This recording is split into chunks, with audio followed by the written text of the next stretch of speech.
Today about a deadly crash between a truck and a motorcycle that led to the arrest of a truck driver. The 67-year-old Mark Snyder of Fond du Lac is facing charges of second-degree reckless homicide and first-degree recklessly endangering safety.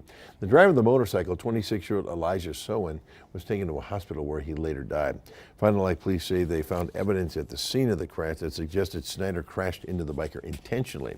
Now, according to the criminal complaint, witnesses at the scene claim Snyder had gotten out of his truck after the crash, yelling at the motorcyclist that was driving too fast.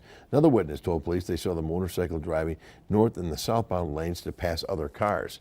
They said when the bike approached Snyder's truck, the truck swerved across the center line in an attempt to block the motorcycle, causing the crash. Snyder is scheduled to appear in court next week for a preliminary hearing.